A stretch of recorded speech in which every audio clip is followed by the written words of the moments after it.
Milo,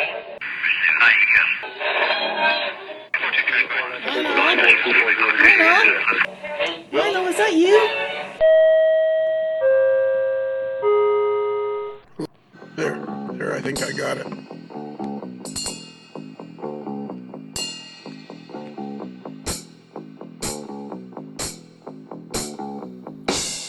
Hey, everybody out there in podcast land, it's your old buddy Lionel Strang, and you're asking yourself, what's Lionel going to talk about today? It's New Year's Eve. Hot diggity dog. 2018 is coming to an end, and 2019 is just about to start. This goofy podcast is almost 4.5 years old. What an experiment. All right, I got a couple of quick pieces of information, maybe one piece of information. Right now, today, it's New Year's Eve 2018, and on Thursday, January the 3rd, just a few days away, we are going to have our first ever live stream on YouTube at 9 p.m. Eastern Standard Time. And it's all going to be run by one of our favorite young guys, Jordan Kramer, who's got it all set up. So he's going to be the producer. And we're going to hopefully have Tony Cook, the editor of Model Railroad News. So if you've got any questions, if you wanted to ask a model railroading editor any questions, you'll be able to do that. We'll have Bruce, the moderately agitated mailboy. Let's see, who else will we have? We'll probably have Boston Joe Cummings, so we can give him a hard time about the Boston Bruins. And we might have Mike, the Spoon Ostertag, all the way from Green Bay, Wisconsin, home of the frozen tundra of Lambeau Field. He, of course, is an actual locomotive engineer, and if any of you guys have questions about actual locomotives or actual railroading, he's the guy to ask. So tune in to YouTube, our channel, A Modeler's Life, on YouTube, and I'll put something up on Facebook, and there'll be a link to the page, and that'll be it. So anyways, here's a show we did. It started out as a Christmas show. It ended up as a New Year's Eve show. And I went and I asked 9 or 10 of our regular crew cast members what they thought would be great to have happen in model railroading in the new year and what they thought would be great for humanity in general, so we could find out some stuff about them. So the answers are interesting. I hope you'll enjoy it. I'm going to stop talking. And that's it. And I hope you show up for our YouTube free streaming, what do they call that? Live streaming video. I think this whole video thing is just a bad idea. But we'll give it a try. Subway chime, go!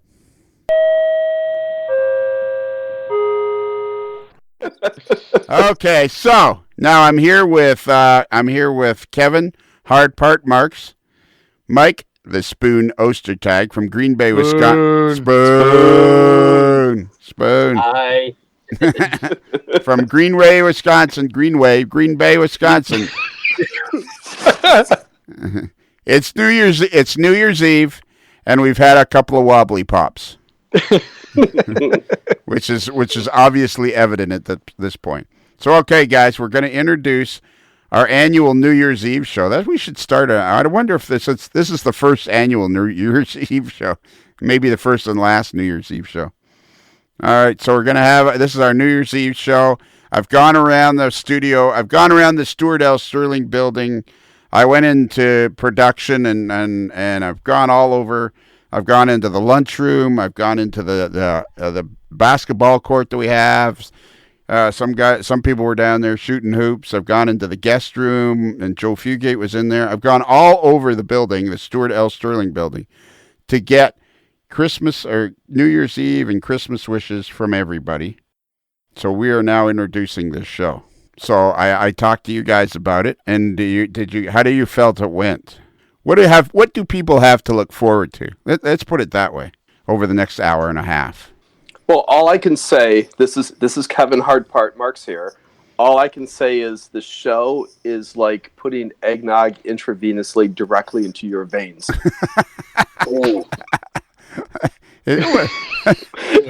That's a high test show. Wow.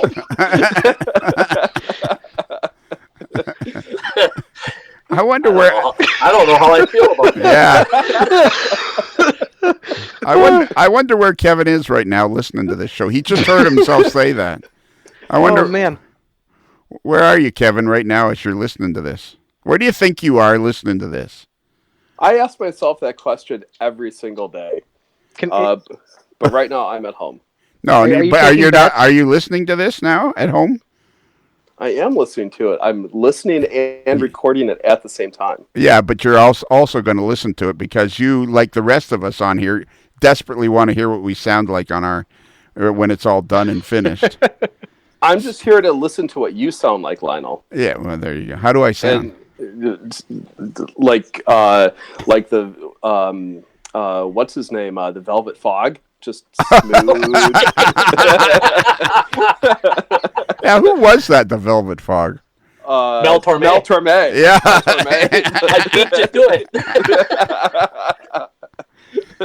it. Lionel, are you taking bets? Yes, I am actually. Okay, Yes, great. I want to put $5 on he's either eating food somewhere or listening to music somewhere. The answer to that is yes. So who's paying me? I've got him. You know what? I have him about 30 miles east of Rapid City, South Dakota. Ooh. and he's listening to it. And he's driving along. He's on his way to do another at the Rapid City Harley Davidson. He's driving along, looking to see how their Christmas sale. He's going to see how their Christmas sales went. Do you have to take boots back if they ordered too many? Yeah, that actually was. Hang on, he fell over too much eggnog in the veins. Yeah. Prop him back up here. I may have been opening up some rum to put in the eggnog. Right, Yeah. of course. Take a picture right now, Kevin, wherever you are. Okay, will do. All right. So, do you take back boots? Do you load them up before Christmas, and then, do you try to get rid of your slow sellers, and then you realize after Christmas that they are still slow sellers, so now you got to take them back? Oh, we don't take anything back. Okay, they're not like potato chips or the bread guy where you have to take it back if they don't sell it. No. Shane's becoming a salesman, aren't you? Yes, I am very much. It's very impressive. And what do you sell? I sell parts. Lots and lots of parts. Volvo parts and Bros Broom parts and KPI JCI parts and I can sell you any part for anything that'll move a house or bigger. Really? So like Volvo truck parts? Construction truck parts. Oh, okay, cool. Excavators, wheel loaders. I do not sell parts to fix whatever Ostertag has, but beyond that, no, I sell great parts. All right, so you sell parts. Kevin sells boots. And Mike just sells happiness throughout the world. I do. I do. I am just a living ray of sunshine. Just ask my wife. I was going to say, hang on. We have your wife on the other line right now. We're gonna patch her through and ask the same question. Yes. She's gonna say the sun went out. Yeah. Yeah. South America, go ahead. Did you get everything you wanted for Christmas, Spoon? No, because we didn't really exchange a lot of stuff. Or you're not going down that road? No, we are, because Joy and I have our 25th wedding anniversary coming up in May. So we decided that we're going to go and take the money that we would have gotten each other for Christmas presents and put it towards our trip, so we can maybe do a couple of little cool things while we're on our trip. But because Shane is here and he's the youngin'. Yes, you actually bought your wife presents, not expecting to get any in return, right? Like you didn't fall for that. Oh, absolutely. Look, Mike, I'm sorry, man. I bought her the same amount of presents as I did flowers this year. Right, of course. This is going to blow up in your face, buddy. No, Mike, I just want to apologize to you right now. Oh God, why? If it wouldn't have been for like the 3 foot of snow, there were dancing girls that were supposed to be there for you, dude. They just got held up. We all pitched in. I'm sorry. That's okay. I just feel so bad. They had to stop at Kevin Mark's house, and then they couldn't get him to leave. It was bad. They all sat down and cuddled up next to his haircut. I'm sorry. All right. That's just a regular Saturday in Appleton. Yeah, no kidding. I was saying, what makes that any different than the other day over at Kevin's house?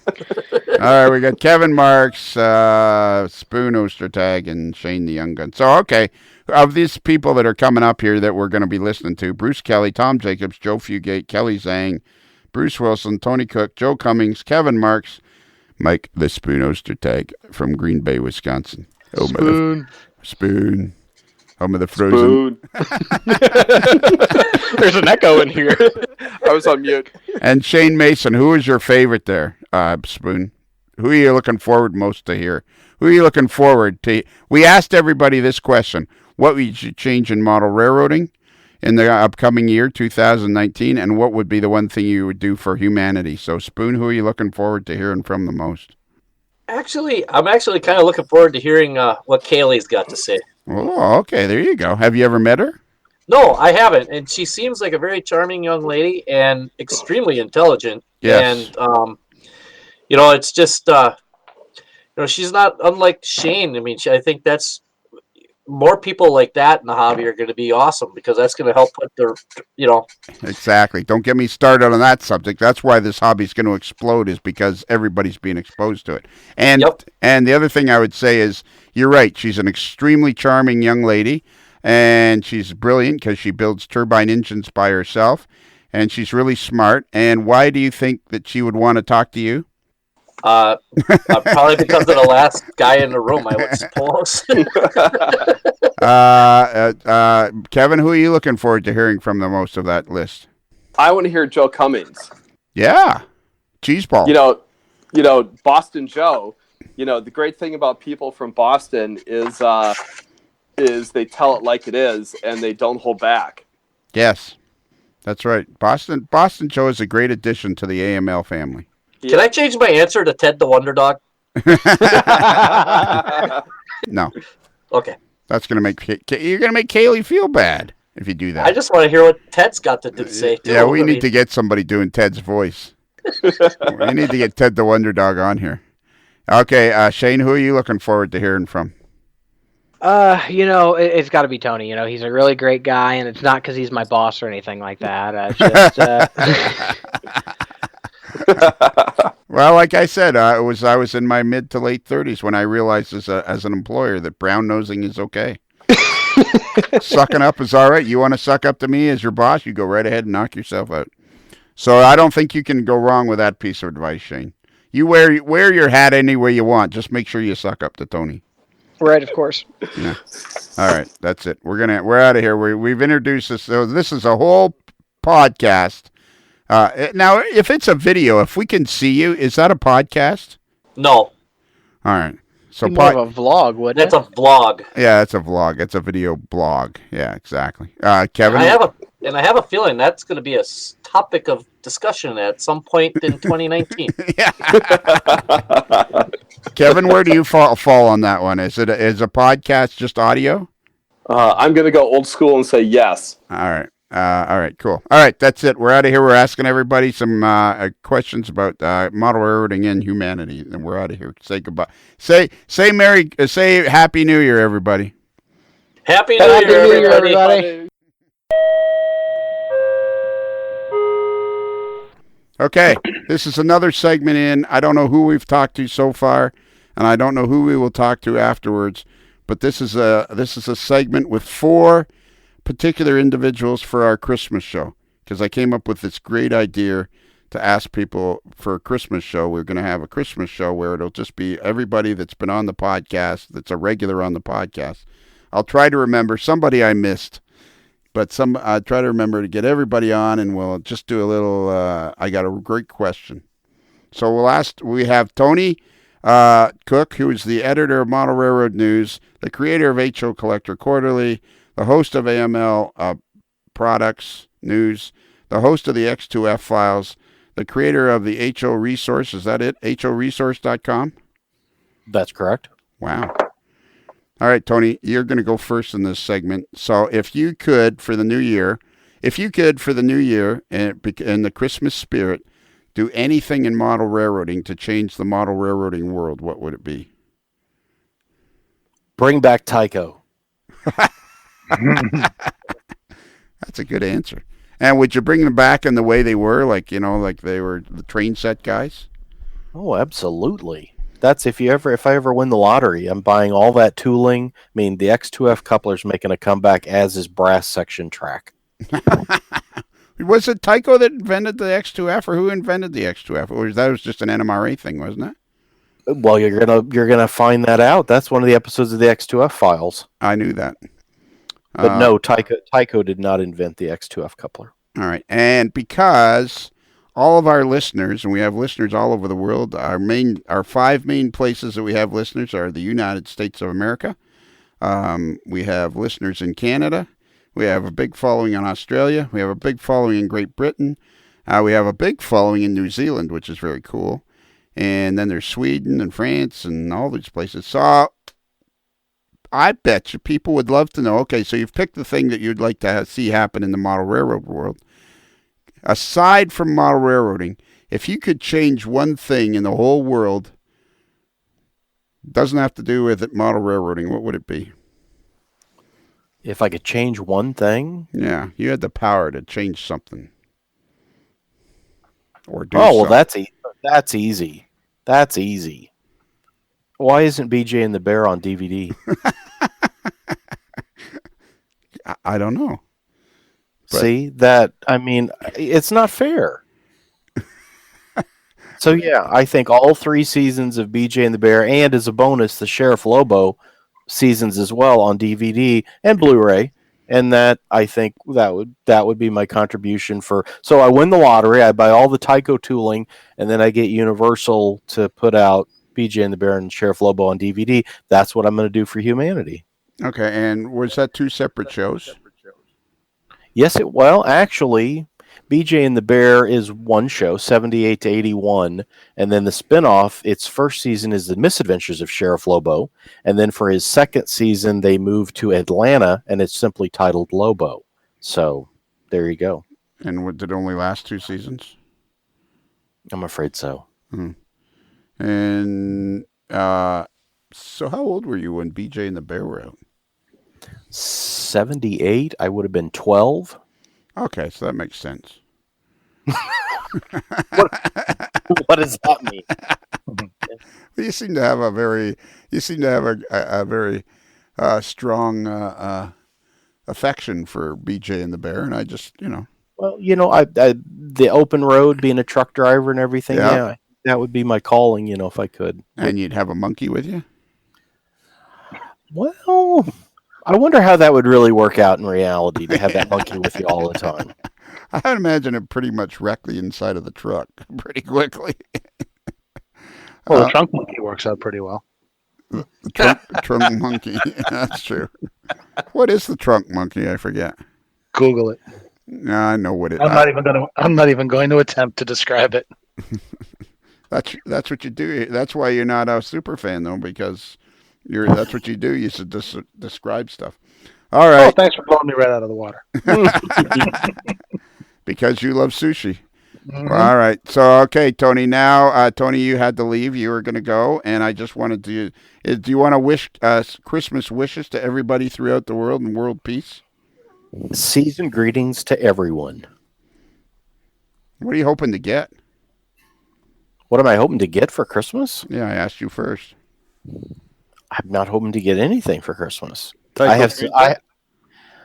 would I do with that? I got so many, But yeah, there's probably a few that I could, still find space for. No, I have some neat gifts to give away this year, though. Yeah, I'm looking forward to the one I'm getting. All right, you know what? From me to you for Christmas, I've talked to the executives at the network, and they're renewing your contract and doubling your salary. Oh, that's fantastic. Yeah, because you do so many shows, so that's where you're at. Okay, Joe, what would you change in model railroading if you could change anything in model railroad? Thanks, Tony. You can go now. I would put together a research committee to find N scale, because evidently it's lost in the hobby. I know where I am, but I don't know where it is, and I'm an N scaler. Yeah, all right. And if you could do something throughout the world, what would you do? If you could do anything you wanted, what was the one thing you would want to do? I would take Jeremy Clarkson, Richard Hammond, and Captain Slow and bring them back to the BBC and reinstate the original Top Gear, because Grand Tour just ain't cutting it for me. No, it's not. Somehow the original things don't make it, do they? I mean, like copies of the originals never make it somehow. Yeah. I don't know why. I don't know why, because it's the same guys, but it's not doing it. They've got the same chemistry between them, but it's yeah. It's something. And can you imagine? Can you imagine what that would be like? No, I can't actually. It would be a good show. It'd be like if we recreated this show.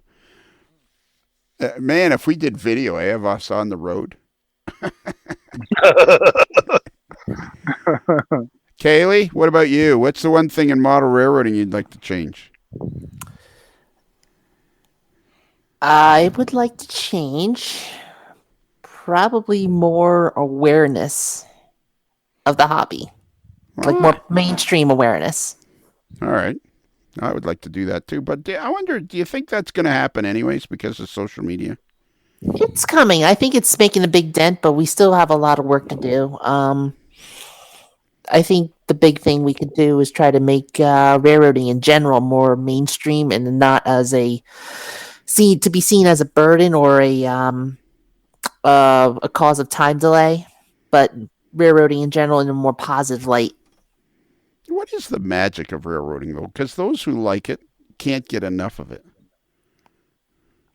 That is a good question. I mean, I think for me, I know I can't speak for everyone, but for me, it's just that raw power that you get out of the locomotives, and you see these 2 or 3 loud machines, and then pulling the string of massive quantities behind it, and then the different shapes and sizes. I mean, granted, most Class 1 now with going to intermodal traffic and container traffic, but even still, you still get a lot of variations and occasional goodies come in those trains as well. See, more awareness in the hobby. Now, when Tony hears this, he's going to be crushed that his choice was BJ and the Bear.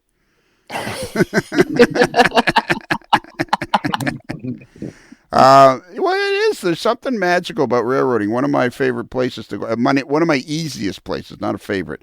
My easiest place to watch trains because I can hear trains. The CP main line is not very far from my house, about a mile away, and I can hear in the summer night. I can hear the trains around 11:30. There's always a train, and if I go to this particular spot to watch trains, and I stand facing north, to the comes from and it comes from my left, and it goes past, and goes past and around a curve, and it disappears.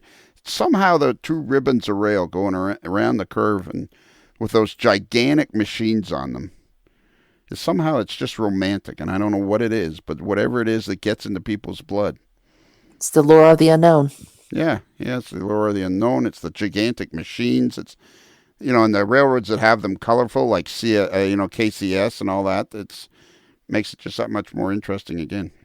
Right, and then Norfolk Southern with the heritage units. Yes. I think that's one of the ways they've made, it's turning rail fanning in North America, making it more interesting. Those heritage units. Mm-hmm. Yeah. Then UP putting out those special units. Yeah, Spirit of America, those units. And people go and look for those trains. Well, we were just talking to young Mr. Kramer, Jordan Kramer, and he drove 2.5 hours to see the Christmas train in Waterloo, Illinois. At 2:30, at 2 o'clock in the morning or 2:30 in the morning, it went by, and I said, "Did it stop?" And he went, "No, it went by at about 55 miles an hour." So then I said, "Was there much of a crowd?" And he says, "Oh, it was kind of a smallish crowd." And I said, "Okay, so how many people do you think?" "Oh, about 800." That's a small crowd. Wow. And I said, like, there were 800 people out there at 2 o'clock in the morning to watch the Christmas train go by at 55 miles an hour? And he went, yeah. I'm thinking, man, you're right. If you could bring more general awareness of the hobby and to people, because there's a lot of people, there's so many people in this hobby. Like, we won't even scratch the surface ever of talking to all the people that are in this hobby, ever. Yep. All right, what would you do if you could do one thing in the whole world? What would it be to change? Or did I already ask you? No, I didn't ask you that. I only asked you the railroad question.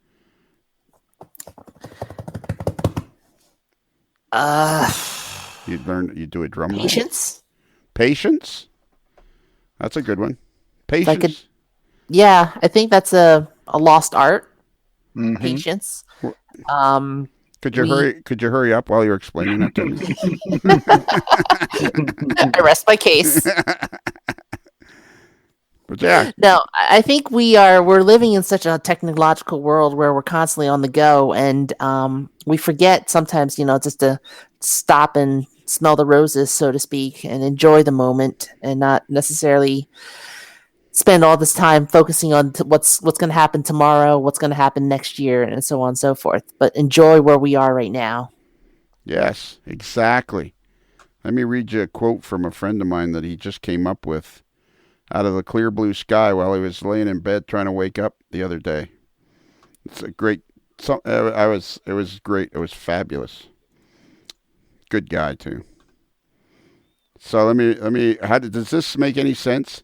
Happiness is who you are, what you are, and where you are. Your best option going forth is to accept yourself as the person you are in this moment and move forward with the intention of trying to make the next step better than the last. Something like that. That's beautiful. That is beautiful. I need to put that on my wall. I don't know. Bruce, what are you, buddy? What about you? What would you change in model railroading? Did you leave, Bruce? He's on You're mute. on mute, Bruce. He's on mute. He's on mute. So now I'll press the button so you can hear me. I would like all those old people out there who predict gloom and doom and the end of the hobby and yada, yada, yada. There's no youngsters and stuff like that. To get with it. It's not dying. It's not dying in your lifetime. It's not going to die in my lifetime. It's not going to die in Kaylee's lifetime. It's getting bigger and stronger than ever. Just because people are doing things differently than you would do it, and you didn't have to walk, school both ways uphill in 10 feet of snow, the hobby's fine. Quit whining and complaining about it, gloom and doom. The hobby's doing well. Get with the times. That's a very good point. That's an excellent point, Bruce. I like that one. The hobby's doing well. Get with the times. That could be a catchphrase. The hobby's doing well. Get with the times. If I was ever to talk to John Sacerdoti, the guy that runs the Amherst Railroad Society show, the big Springfield train show, I would say, man, that would be a great catchphrase for his show. The hobby's not dying. Get with the times. Yeah, send him an email right now. Yeah. Or you know what? Pick up the phone and call him. You're buddies with him. Better than that, Bruce. Better than that. Can I tell him, Kaylee? Absolutely. Tomorrow night we're interviewing him, and you're going to be there. You can tell him yourself. All right, what would you change in the world, Bruce? I would say everybody listen to John Lennon's song Imagine and live by it. Yes, that's another. Oh, yeah, I love that song. Imagine. Yes, exactly. Don't question everything. Just do, man. Just do it. So, okay. That's our segment. I'm going to try to talk to Tom Jacobs and Peter Borchards, and maybe I already have, and everybody, and just because people are interested in what we have to say. It's the podcast is it's such a gratifying thing to do that people we know are listening. Like Brandon Brow is listening when he's a firefighter, and Jordan and Morgan and all the people that listen to the show. It's very, very gratifying. We're very, very fortunate to have stumbled onto this. All right. That's it. That's the end of your guys' segment. 16 minutes. If I don't stop, I will keep talking, and then it will get longer and longer and longer. So, It'll go all the way out to New Year's. Yeah, it'll go all the way out to New Year's. It'll go, you know what, Joe? It'll go all the way out to when Boston just misses making the playoffs in March. Or they made it. Is the team that you're imagining not making the playoffs dressed in blue and white? No, I think you're thinking of a different team, and I don't mean the Tampa Bay Lightning. You mean the Rangers? Yeah, the Rangers. Joe, you and I have to, between now and the middle of April, you and I have to cement our friendship, because I got a bad feeling that this spring is going to get ugly when it comes to hockey. You do you? Well, Boston's a good team. Toronto's a good team. There's going to be, somehow we're going to have to get through it together. Well, you're half right. See, now that's the kind of thing. That doesn't show any brotherly love at all. Oh, man. You've been working on that all day. Yep. Mhm. I All have right. an entire list of Toronto comments too. Kaylee, if you could Actually, pick, lost a lot of fans. yeah, if you ever had any. Well, that was my next day. It was about Yeah. the number went negative. Kaylee, if you did have a favorite NHL team, who would it be? Well, I am partial to the Devils because that's where I'm from. That's right. I remember that. That's a great team. I love it. Rangers, close enough, but then also by that same argument, Pittsburgh would be close enough too. But I think I'm gonna have to stick and be loyal to my Devils. Well, when they came into the league, they became my second favorite team because you had to love a team that was dressed in green and red and called the Devils, and not the Yard Goats. All right, that's it. I ended it. I'm stopping. All right, so now we're here with Joe Fugate. This is a little Christmas show that I decided to do. We're getting everybody's one quick say hello to everybody at Christmas time. And we've got two questions for you, Joe. Joe Fugate, the editor of Model Railroad Hobbyist magazine, the publisher, the creator, the guy in charge, the guy that everybody goes to when the printer stops working. Joe, it's our Christmas show. If you could change one thing in model railroading over the next year, what would it be? You could create a product, you could change something. What's the one thing you'd like to see happen in 2019? I would love to see more people learn to really enjoy running trains. And so really somehow get a fire in everybody's belly for operating. Okay, cool. And you've written articles, you've written books about that, haven't you? I've done some videos, done a few articles about that. Sure. Okay. Yeah, but there needs to be more, and it's not about paperwork and burying people in paperwork. It's about taking the story that surrounds what's happening and putting yourself in that story, and actually being immersed in that story, and then it becomes captivating.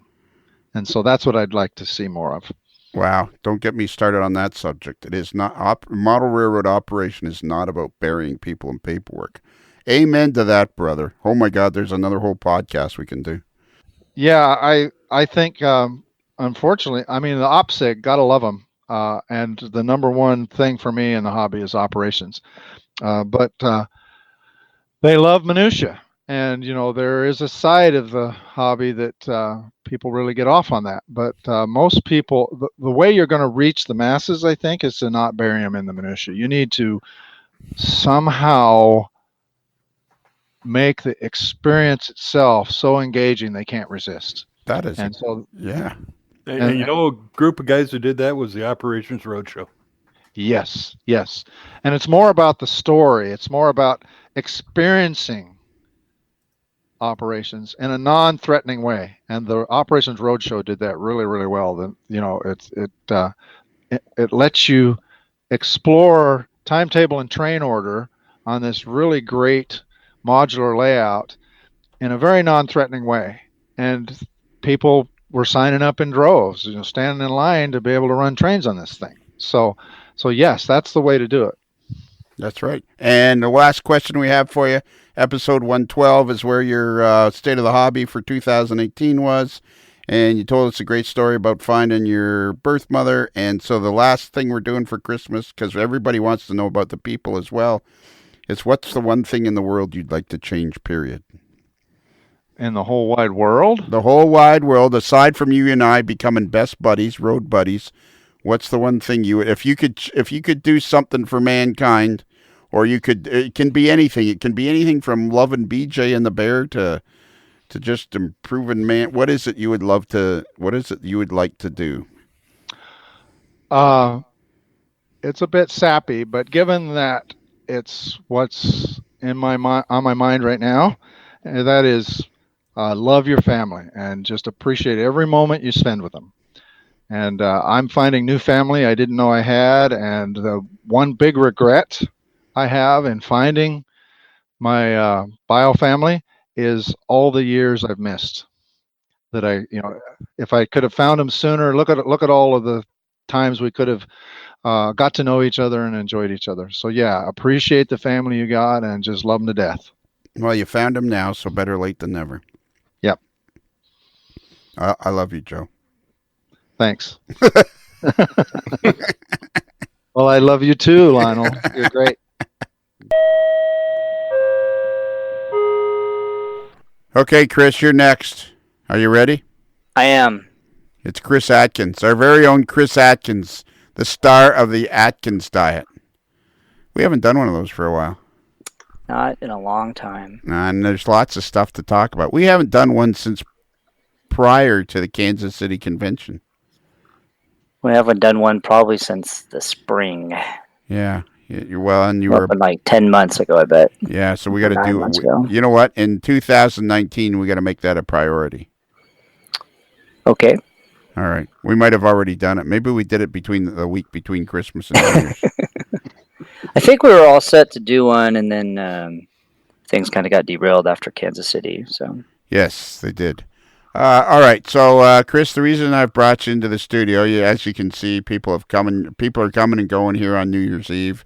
yes, it's like a regular office party here. It's like a regular office party. And, Joe is the only one who can reach the mistletoe. Yep. So that's a little awkward. Yeah, it's a little awkward. And Bruce Kelly has a lampshade on his head. And then we even have Jordan Kramer sitting over in the corner. Say hi, Jordan. Hello. Attaboy. Nice job. Well done. What's happening? Well, we have two questions for you. Okay. This was originally going to be a Christmas show, but then I realized that Christmas Day and Christmas Eve and Christmas Day were the podcasting days, and I thought, you know what? I'm not putting a podcast out on Christmas Day or Christmas Eve. I don't feel like I should be required to do that. That's the 1 week of the year I'm taking off. So now it's Christmas Eve. It's just hours before 2019. So I have two questions for you. First one is, if you could change anything in model railroading or add an element to model railroading with a upcoming new year for the future, what would it be? That's a deep question. Yeah. I was actually still thinking about what your opinion was on Boxing Day, since Christmas Eve and Christmas Day are out, but Boxing Day is up. Are you? I love Boxing Day because we have it here north of the border in Canada. Yeah. But down here in Busted Knuckle, Kentucky, on the 48th floor of the Stewart. I am so mad at Stewart that his name was Stuart Sterling, but it was such a cool name. Stuart L. Sterling Building, from the 54th floor, or 48th floor. A Spoon Ostertag wants me to build another 6 floors. Because Stewart was 54 years old when he passed away, and he thought that now we should be broadcast. And I said, do you know how much it would cost to build 6 floors? What about a sub-basement? Can we put in 6 floors of basement? Yeah, there you go. Or just lower the building. So the ground floor will be just the 7th floor, and then we'll be set. There's Kelly. See, see, that's the problem. Kelly's trying to. All you guys have become desperate for attention. There's Kelly is snuck in here during your segment. So, anyways, yeah. So the future, the next year, change what I would change. That was the gist of it. Change or add. What would you do? Change. What anything you could do to model railroading to make it, to improve it? What would you do? Well, I think that I would probably. Oh man, that's a big question. How about let's think of some new products. I'll go the easy route. Let's think of some new products that we'd have in the next year. I think that once we nail, if we're going pie in the sky, I'm saying better batteries. So we have battery powered locomotives without track power. So whatever you want to call that, dead rail or wireless or whatever you want to call it. Cold rail. I think that the key to that is better batteries, smaller batteries that'll make it work. Yeah, so you just charge it up once and it lasts all day, type thing. And do you think that has any future? Like, is that going to be like 3D movies where they just flog that thing to death forever trying to get it going.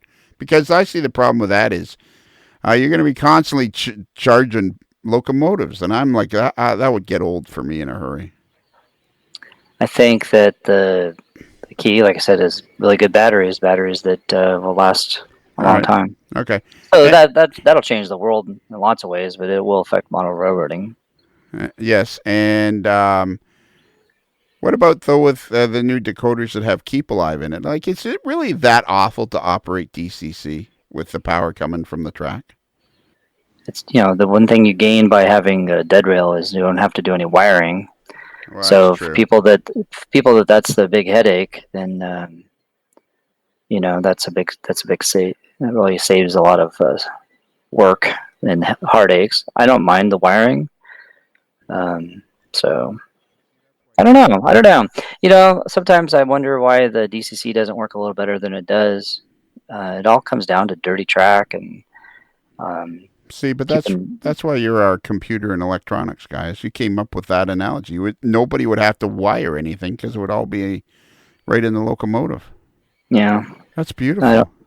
I don't think I was the first guy that thought of that, but well, maybe the first. Maybe the first guy. It's definitely appealing. It's really appealing. For me, it's just I don't want to clean any track. But yeah, you wouldn't even need to worry about dirty track, would you? Right. I think that's the big one. Yeah, so yeah, I see where you're going with that. All right, and okay, so now the second question is, because you've been a long-time fan and you have your own show on the AML Network and everything like that, you realize that although the main theme of the modeler's life is all about model railroading, you certainly recognize that we're as interested in the people as we are about model railroading.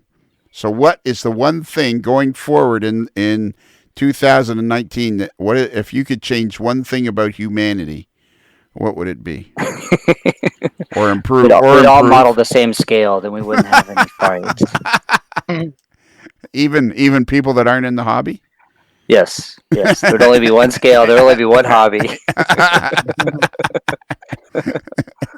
What would we change? Well, I think we kind of have our little pissing matches, so it'd be nice to be able to get past that. It seems like anything you bring up, So, for instance, my battery system, this obviously coming out in a month. Yes. Well, somebody else will come out with another battery system, and then all the guys that were in favor of the first battery system will think that the second battery system is crap. And the second battery system guys will basically, won't even talk to the first guys. There'll be no interoperability between the two, So the battery systems have already become a problem. Because yeah, before they even came, they're a problem.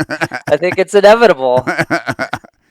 So you would like people to be more tolerant of each other? I think that we ought to just try to get along and not split hairs on things like which DCC system we like or what year we model or whether we weather our locomotives with pan pastels or Bragdon powders, things like that.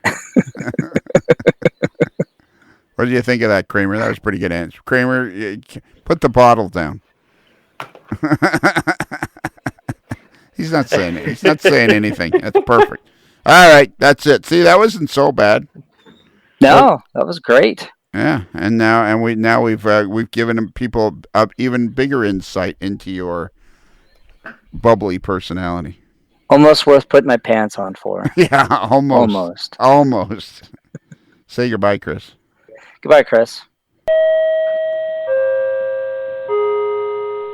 Okay, now we're talking to Bruce Kelly, super fan number one, and Tom Jacobs, who is modeling the Reading Cross Line in a 20 by 36 building in Robosonia, Pennsylvania. So, guys, we're talking to as many of our regular people as we can.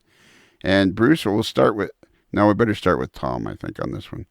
Tom, so we're asking everybody 2 questions for the Christmas season. If you could do one thing in model railroading, that one thing you could change about model railroading in the new year, what would it be? Did you leave? No, I'm thinking. That's a great question. That's a great question. If I could do one thing to change the hobby, well, I don't know that I would necessarily change anything, but I think I would accelerate the way in which the hobby is getting democratized and is spreading further and further to more people, so that you don't just have this little clique of quote unquote hobby elites, and you have more of the average Joes like myself and others who are having the opportunity to showcase their work and their efforts, whether it's on social media, in places like MRH or whatever. I would speed that up. That's a good one. I like that one. That's a really good one. And trust me, guys that are building multi-level mushroom layouts in a 20 by 36 building are not average Joes. You passed that exit a couple hundred miles ago, buddy. You are well on your way. You are going to be. You mark my words. 20 years from now, you're going to be standing there in your layout, going, "Man, Lionel was right. Like, people are really, really interested in this because you're already seeing that, how interested they are in it. Your layout is going to be a destination." Yep, I hope when it gets running that it's somewhere that people will come and want to operate, and will have an enjoyable experience and all of that. I'll take it from a guy that's older than you. I guarantee that's going to be the result. People are going to want. Wait till you see how many. Our problem is going to be with the 2020 picnic, is trying to figure out how to accommodate all the people that want to come. That is going to be our number one problem. Because once we get, I've been past your place at night a couple of times. When I knew you and Deb were at work, I went out and measured it up, and I don't think we can get more than. Geez, I don't think, even if you say the average RV is 30 feet long. It's really disturbing to hear you say that. on the one hand, it's disturbing, and on the other hand, it really makes me feel good that we just had ADT here a couple of weeks ago to put up a whole bunch of outside cameras. Okay, and the other question for the Christmas season is, because the podcast is about the community as well as model railroading, what's the one thing you'd like to see change in the whole wide world? What was the one thing, if you could do something to the world, what would it be? In the whole wide world. Absolutely. Not just in Robosonia. I would have people be more open-minded.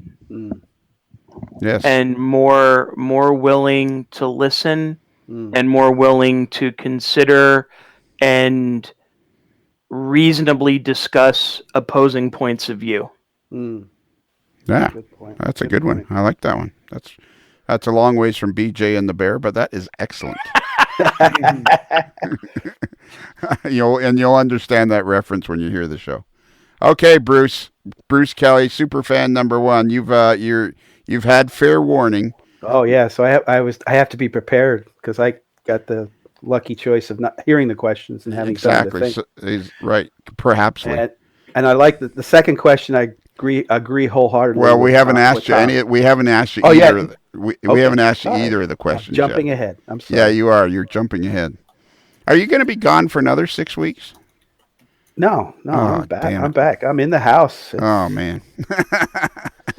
That's great news, Bruce. I'm glad to hear it. The studio is up and operating. That's great news, Bruce. I'm so happy. So, Bruce, what could you change if you could change one thing in model railroading next year? What would it be? I think have people that are in model railroading, that we all are in model railroading for different reasons. We express ourselves in different ways. And from a person that is knowledgeable and has the experience of building a couple of layouts, to kind of put the ego to the side and understand that people that haven't had that experience are learning, and they need to be nurtured in a certain way. And the other end is the person that's starting out, to understand that you have to be able to put your, take consideration, constructive criticism, and use it to the best of your advantage to make your skills and the hobby better. That's a great answer. Who wrote out your stuff? I did. Yeah, that's a great answer, because basically what you're saying is, people that have been in the hobby don't get exasperated with people that don't know what you already know, because you've got the experience and the time in the hobby. When the guy comes along and he doesn't know how to ballast track, that's because he's never done it before, and the fact that you've done it 10 times is really welcome. You want people to be welcoming, and you want an exchange of ideas, and you want the newcomer to be prepared to listen to what the people with experience have to say. I think that's an excellent. Yeah, and I think it's also when you go on these layout tours and you see somebody's layout that just doesn't meet up to what you think is what it should look like, you sort of bite your tongue and not say anything. And if you're going to say something that's polite and may help the person do it better. Yeah, exactly. And I would always, I think the thing I've learned from this podcast is not everybody has the same skill level. Right. And they may or vision, and they may never obtain that skill level or vision, because each one of us is individual. So just because somebody doesn't ever attain, it's like, you can look at it in sports. We talked about baseball or hockey. Not everybody can be a major leaguer. Mm-hmm. But you need all the AA and AAA ball to make it work. Yeah. You need everybody. Not everybody can be a star on the team. Yeah. So if you could do change one thing in the whole world, what would it be? It's along the lines of what Tom talked about. Just being patient with people, being able to accept somebody's criticism or somebody's comments without taking it personally, and really get along with each other. And unfortunately, there's a lot of people that just can't do that right now. Or there's a lot of people that can't do it anytime. Well, it's not just now. And I know what you're thinking about. I'm not going to say it. Yeah. It's not now. It's World War II was because people couldn't get along. Right. Look at the '60s. I think the '60s were crazy. Yeah. And the $50 is in the mail. Yeah. Well, we're not talking about that on the podcast. I'm not bringing that up on the pod. No. It's inside joke between you and me. Okay, we'll move on to, who we got to ask is Ostertag. We got to ask the spoon, only without any prior warning. We'll just spring it on him. Yeah.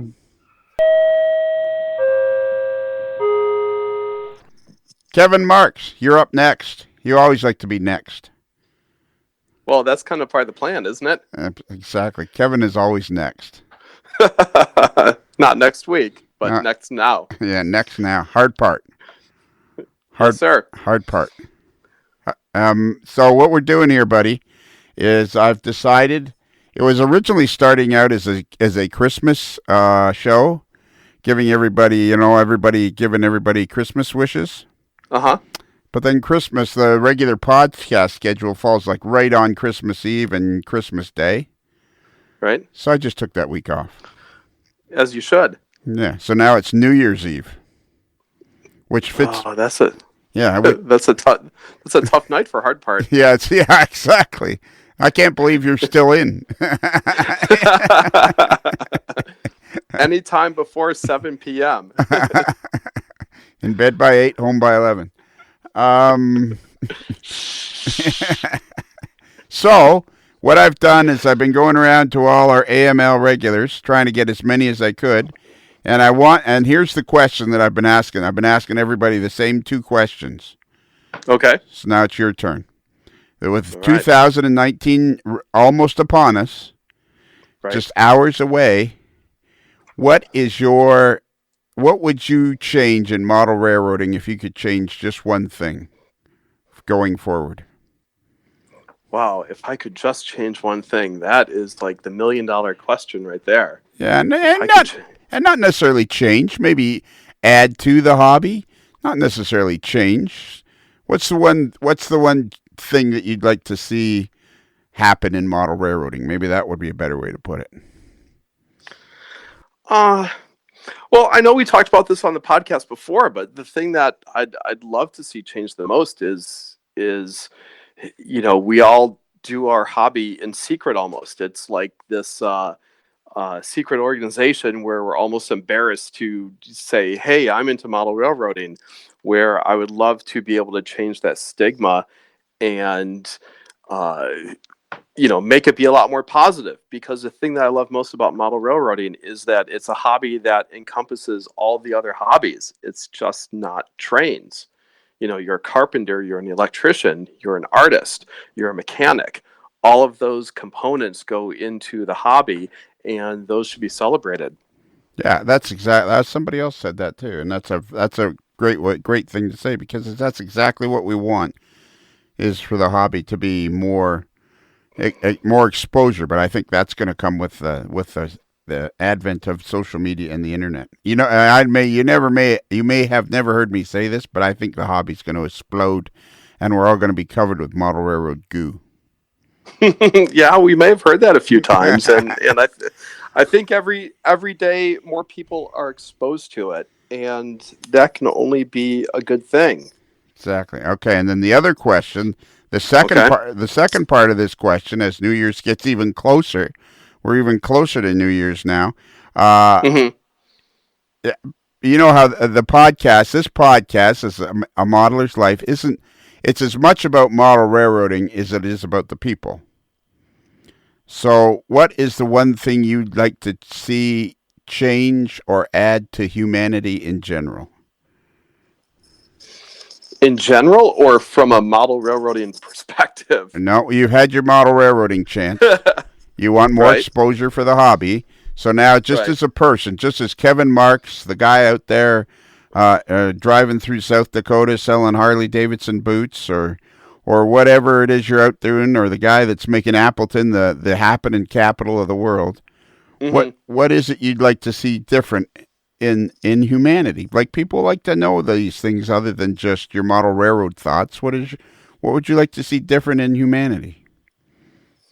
Well, I would like to see more folks be a little more aware of what's going around the world, or what's going on around the world, especially in our state and in our country, and how that relates to the big picture. And that means, maybe going to a news station that you may not normally watch on TV, or like we have a great podcast on a modeler's life, but there are also a lot of other great podcasts about what is going on in the world today. And I think people need to be a little more open about all views of what's going on in the world right now. So generally, you'd like people to just be more open-minded and willing to accept the opinions of others. Not so much accept the opinions of others, but at least listen to both sides of the story. And it's up to you to decide what you want to go to. But I see so many people now with just tunnel vision of, I belong to this political party and I'm not changing my views, or that's the way we've always done things. And there's no openness to change. And you have to look at the big picture and what we can do to make the world a better place, and to make the world exist for generations to come. And the path we are going down right now is not a most positive path. See, that was pretty. See, that's great. See, that was pretty easy, eh? It was. No pre-show notes, no nothing. I just threw you right in cold. I know, it's almost like doing the Kelly questions, but but with no advance warning. Yeah, and so we've talked. Let's see, 1, 2, 3, 4, 5, 6, 7. You're the 8th person we've asked. We've asked Joe Cummings and Tony Cook and Bruce Wilson and Kaylee Zhang and Joe Fugate and Tom Jacobs and Bruce Kelly. Look at that. That's awesome. I know. And then we're getting all kinds of different answers. Everything from more people should be exposed to BJ and the Bear. I know who said that. Would you like to take a guess? The same person who likes Lincoln Continentals and Tyco trains. Yeah, there you go. Exactly. I don't want to tell you who it is, but he lives in Plattsburgh, Missouri, drives a Lincoln Continental, and is the editor of Model Railroad News. Oh, did you see that article today? I think Joe Cummings might have said something about it on Facebook where there's a new limited edition 80th anniversary Lincoln Continental with suicide doors. I know. Tony would look good in that one. He would, not on the blue color that was in the picture, but he needs to have black. Yeah. Oh, Tony's definitely black. They're driving his Lincoln. Well, I'd love to stay and chit chat with you, but I got to move on to our next contestant. Sounds good. Please give the next person my best. Happy New Year to you, Kevin. Thank you, Lionel. Happy New Year to you too, and to Barb, and to the entire AML family.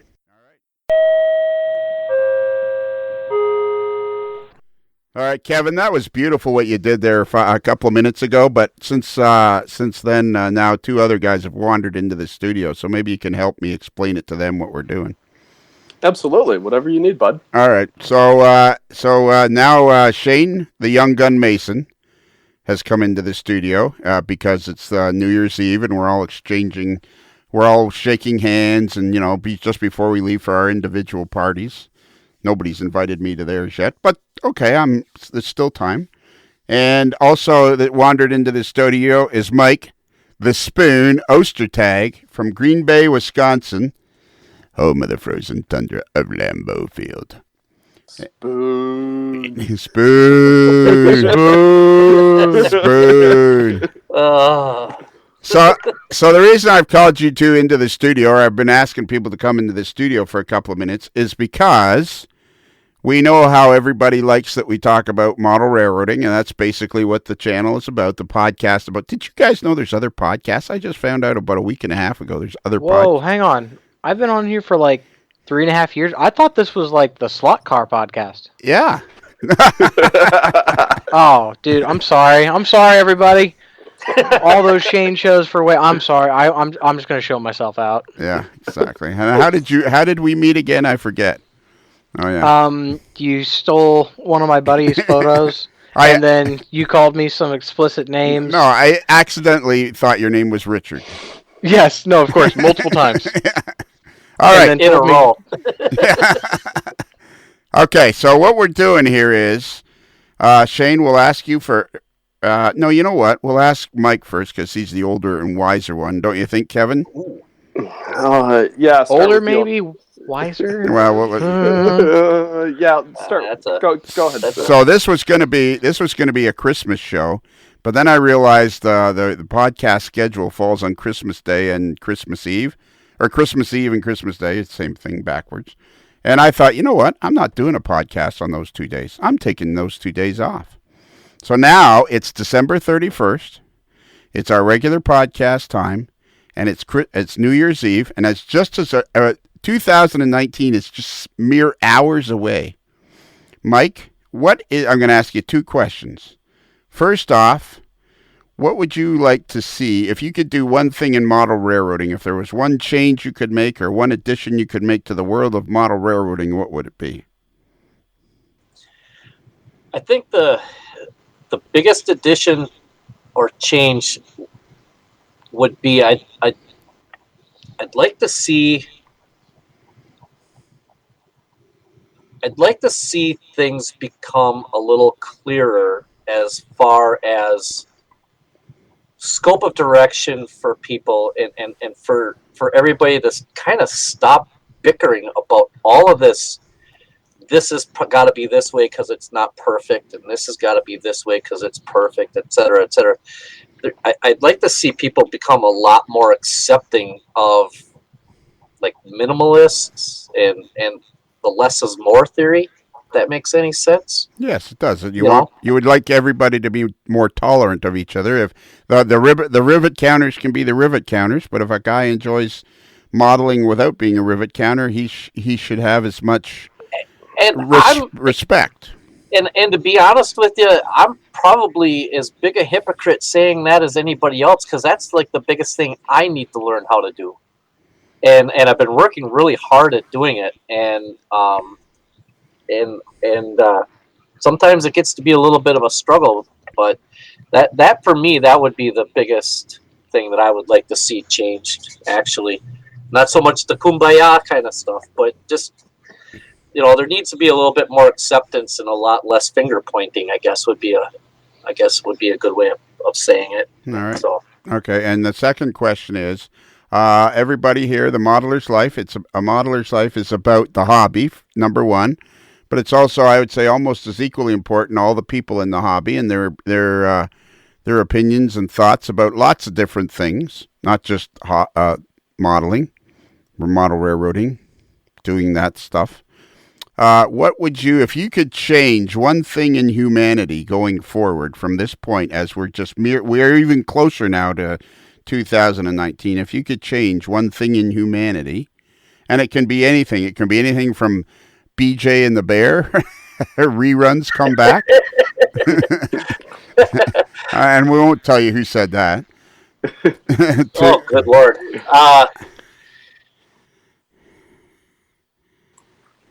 The world has gotten so small that the one thing I would like to see changed, and this is going to be sounding very hippie-ish, but I'd really like to see people stop getting so damn irritated with everything everybody else does. You know, social media has really put everybody in everybody else's back pocket. And I think the world was better off when we didn't know so much about everybody. And I think that we need to get back to a time where we respect each other's privacy and don't expect everybody to tell us every second of their lives. And I'd like to see that kind of change. If I could change something, I'd like to make things a lot simpler. Yeah, that's an excellent point. But you know what? As always, Mike, your wisdom has made me think, and I've just come up with this. The social media has made everything more of a small town atmosphere. We, like you say, we're in each other's back pocket, not unlike a small town out in the middle of South Dakota, and it's like small towns, people know everybody's business, and that's kind of what's happened to it because of social media, which I don't necessarily. I've had a lot of good experiences from social media, so I don't dislike it. This is a prime example. All of us, we wouldn't have ever known. I mean, I never would known Kevin is less than a half an hour away from me, and I wouldn't have even known him had it not been for social media. So, I mean, it's got its positives and it's got its negatives, but boy, it sure seems like there's an awful lot of expectations because of it. Yeah. And, you know, I'd just like to see that kind of toned down and simmered out a little bit. Okay. And so just more tolerance of each other. Pretty much. And respect for each other, I guess, because not everything needs to be in the public. You know, there's some stuff that just needs to stay private, and private should be private, and that's it. You know? Now, the only thing I would ask there is, now when you say you would have never known Kevin, there's a lot of positives and negatives because of social media, and you would have never known Kevin because unless it was for AML. Do you classify that as a positive or a negative? I classify that as a 100% positive. All right. Oh, thank you, Spoon. You're a good person. That's the first time I ever heard that. Maybe just a person. We could just leave it there. A person. Spoon, you are a person. You know, I find that interesting because the last time Spoon came over to my house and I showed him how to resistance solder, he looked at me and he goes, "You," and then he said a bad word, and he goes, "You're going to make me buy one of these things, aren't you?"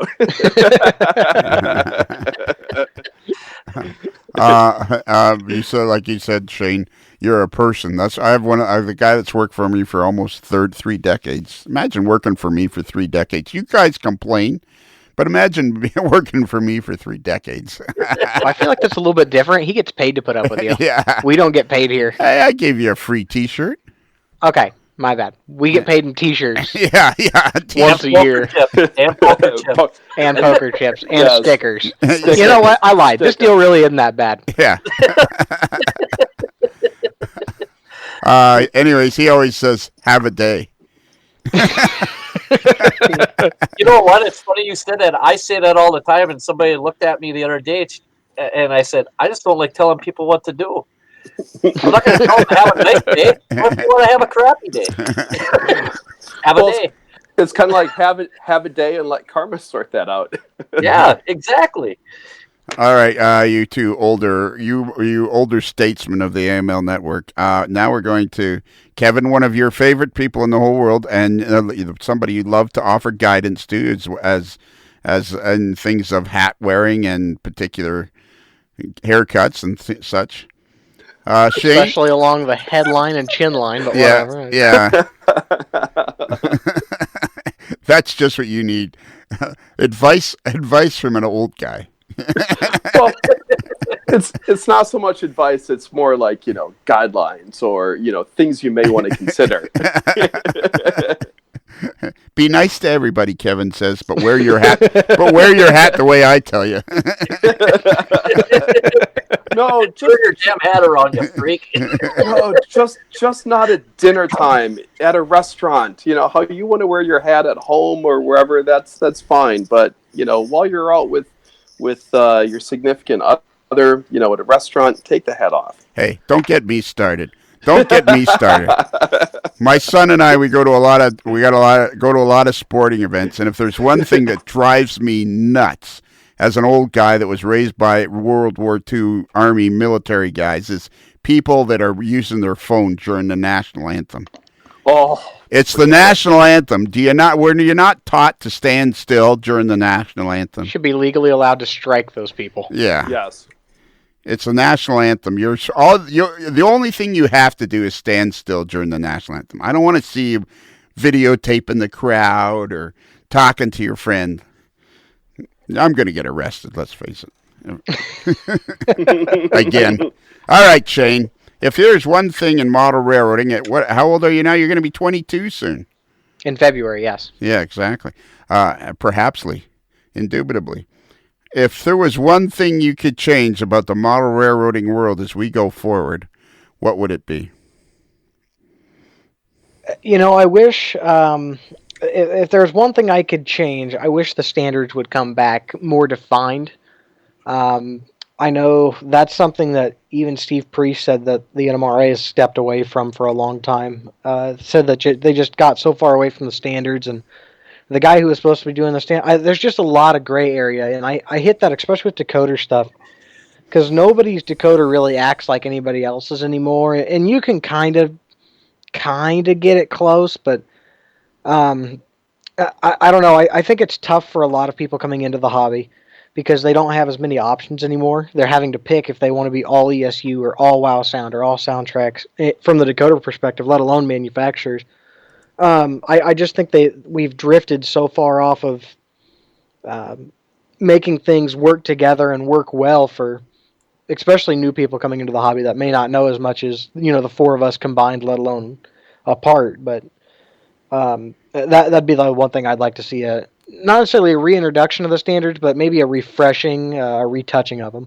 Okay, so enlighten me. So, if you buy an ESU decoder as opposed to a Soundtrax decoder, what kind of differences are there that you would like to see standards about that? Like, how do they differ where you have to kind of decide, okay, I'm going to go down the Soundtrax booth or route or this ESU route? Well, I mean, a big point right now is Soundtrax has the automatic notching on their back EMF. So if you put your hand on that locomotive as it's running, it'll notch up because it senses more resistance. Where if you do that with ESU, the prime mover won't notch up. It'll start sending more power to the motor naturally to overcome that resistance, but it doesn't notch up the prime mover. Where ESU also has the drive hold, which will lock in whatever speed step you're at. If you turn on, it's usually mapped to F9. It'll hold that speed, and then you can change the prime mover accordingly. So both decoders act different. So, I mean, if you had two locomotives in consist, each one had each separate decoder style, where you would take and lock the ESU into drive hold. If you go to notch down, you turn that throttle down, that Soundtrax decoder is going to stop.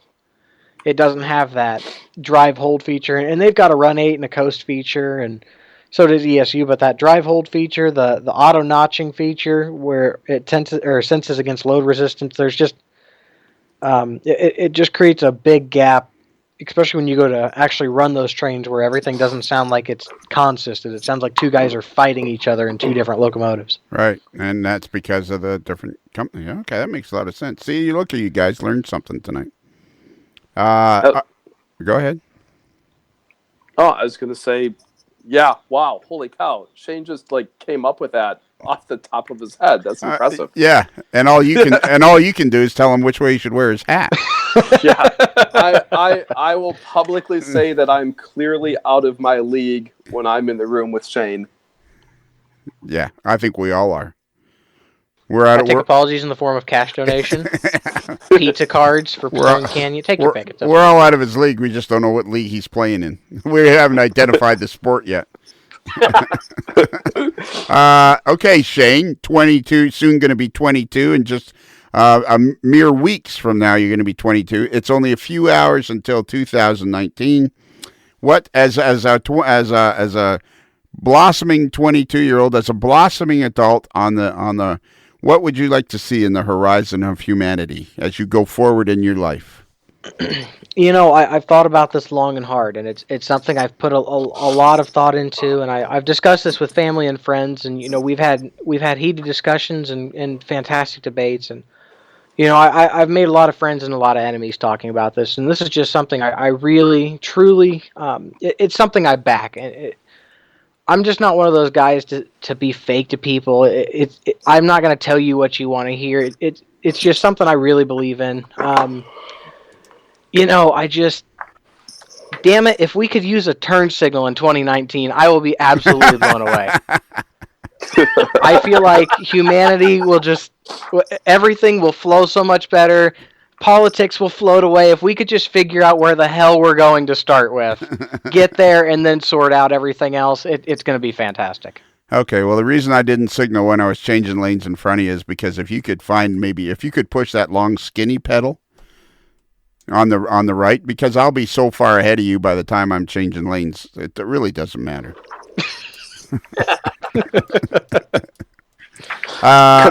Could I make a follow-up to Shane's comment, if I could, please? No, I'm afraid not. We've run out of time. Oh, well, in addition to using your turn signal, I'm just going to go ahead and tell you. The other request I have is please don't drive slow in the left lane. Oh, please. Oh, my God.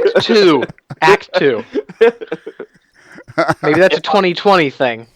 If I have to pass you on the right, yeah, you should be legally allowed to pit those people, put them into the wall to get them out of everybody else's way. That's the only thing that sounds fair. Get up under them, take the air off the back of their car, turn them around. I want to put on Act 3. So, and this is something I hit the other night. Getting on the highway. If you get on the highway at 35 coming off the ramp, you should be legally allowed to pit that person too. Anybody who's coming 35, maybe 42 on a 65, no, get out of the way. My wife, when we drive back and forth to Florida on the interstates, we'll be behind it usually happens somewhere in South Carolina. We're on the 2-lane I-95, and that road is busy, but it's only 2-lane in South Carolina. And you'll get behind a tractor trailer in the left lane, and you're getting ready to get annoyed, but there's a string of cars. And this guy is passing some guy in his Nissan Volt or whatever. Yeah, exactly. His Chevy Volt. And my wife will go, "You're going so slow, tractor trailers are passing you." Like, there's your problem. And yet you continue. All right. Well, that's pretty. Any other driving tips for the AML listening public? Watch out for the moose. As you said about coming onto a highway, I was actually behind somebody today, and I was going to pass them before I got onto the ramp. But then I thought, no, then I'll kind of have to zip around them, and I shouldn't do that. And we got to the highway, to the freeway, and when she started to signal and move on to the freeway, she was doing 37 miles an hour, and I'm counting it up, the speed up like 42. Quality work by quality people. 45, and it's like... Yep. Yeah. Anyways, all right. So that's it. We're going to move on now. Okay, so... Well, I think that went very well and completely worth the time and effort. Lots of interesting answers, all the way from Tony desperately wanting to bring back BJ and the Bear, to folks who wanted to help with world peace and if we could all just get along. I thought that was really a lot of fun. I hope I do that again next year, but who knows what next year will bring. That's it, I think. You can email us at modelerslife@gmail.com. That's modelers with one L like Lincoln, not two L's like Cadillac. Let's see what else. Our Facebook page is, there's a link to our Facebook page at modelerslife.com. So if you want to find our, and we also now have Chris Atkins started a fans of the A Modeler's Life page on Facebook. So I got to put a link to that up there on the website. That would be a very good idea. We'll have our Facebook page where we announce all our shows and all the stuff and the comings and goings of all the crew. And then Chris has gone out and started this really cool Fans of A Modeler's Life Facebook page. And it's lots of fun. There's already about 100 members of that. So that's a fun thing to do. And don't forget, this Thursday, January the 3rd, Thursday, January the 3rd, at 9 p.m. Eastern Standard Time, we are going to do our first ever live streaming YouTube video. And it's either going to be pretty entertaining, really entertaining, or a complete disaster. I'm going with somewhere above kind of entertaining, but it might be a complete disaster. We'll have to wait and see. Jordan Kramer has worked really hard on making it as professional as can be, so we're going to see how it goes. I have lots of confidence in Jordan, not so much confidence in the rest of us, and how interesting we'll be on camera, because I'm barely interesting on audio. All right, that's it. It's New Year's Eve. Don't drink and drive. Have lots of fun. Kiss pretty girls. Kiss your wife.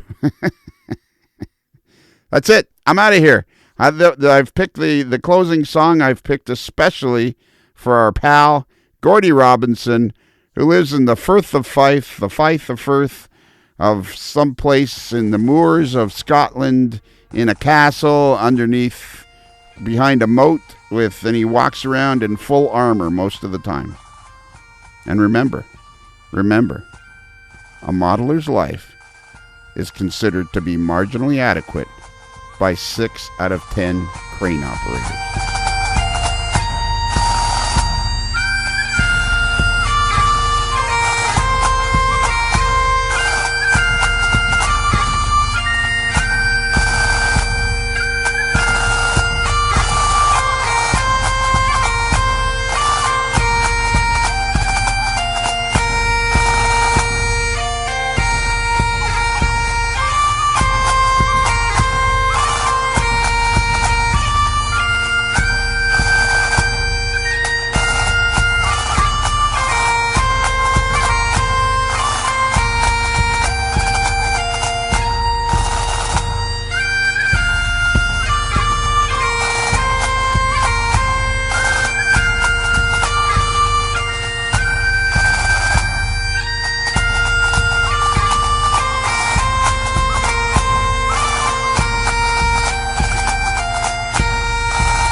It's another Lincoln Homer.